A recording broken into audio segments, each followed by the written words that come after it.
I'm working on not living my life in terms of how other people think about me, but in a genuine way, so that I can be free. Not that I have a license to act and say and do whatever I feel like, but also not to be condemned for what I say and do and feel. I'm just not gonna let that hold me back anymore. I'm gonna hold myself back for what I think is necessary. Um, but those are just real, raw, and strong things that I feel. So violence is like this real weird thing. And so I don't want to sound critical, but some trite campaign of stop the violence or whatever. I mean, how do you stop your own violence? How do you stop the violence in yourself?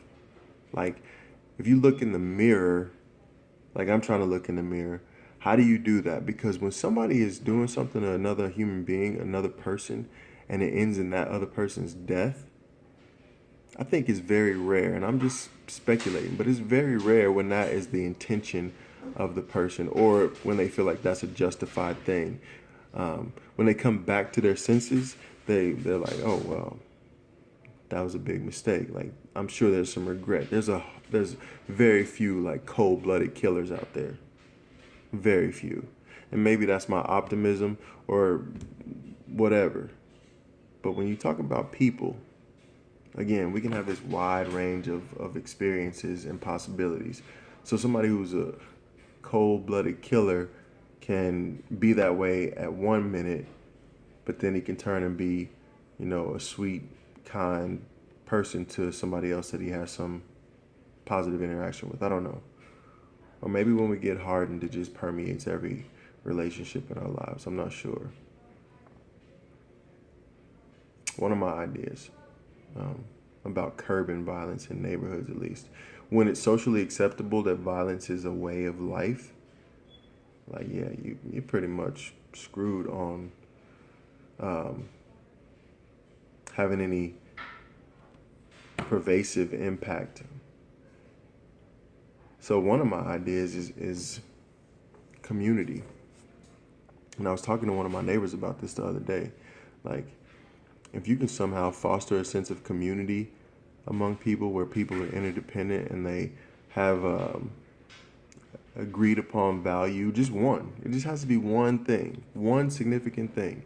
So for us on this block, um, the problem house or the drug house or whatever you want to call it, the house that causes the most issues or has the most um, transient population or traffic or whatever, drug users, drug dealers, whoever.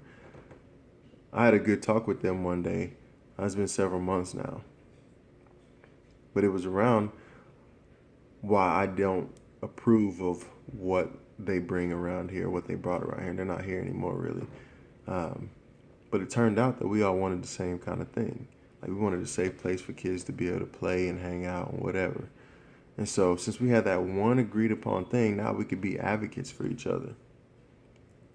And so then it became a norm for us that certain kind of activities are not tolerated, certain kind of things are not tolerated.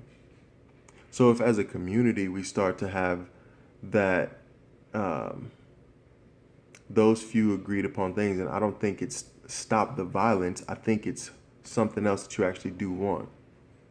Because when you think about the negative, I believe that we get what we think about. What we focus on is what we end up having. So when you even talk about stop the violence, you're still talking about violence. If we start talking about the positive things that we want in our lives, so like for me, I want a marriage, a family life, a household that is full of joy and adventure and connectedness. If I talked about that more with my family, I'm sure we could create it instead of talking about all the things that piss me off. Because honestly, I do that. So, as a broader community, if we talked about the things that we want versus not talking, or versus talking about the things we don't want, maybe there's a chance that we could get those.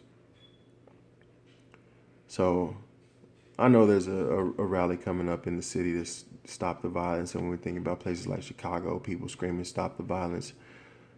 I don't think that's the answer, really. I think the answer is more talking about what we do want. Like, what kind of society do we want? What kind of communities do we want? If we start talking about and acting towards and building the things that we do want, we'll start seeing less of the things that we don't want. Just my thoughts. So, hitting 12 minutes here. So I'm going to probably cut this video into two just so it's bite size. And actually processing this has helped me not feel my anger as intensely. So thanks for listening. And yeah, thanks for being a part of my digital adventure. Because I don't really know who I'm talking to. I'm mostly talking to myself. But it's amazing how relieving that can be. So appreciate you tuning in. This is Don Goes Digital, closing out day 7.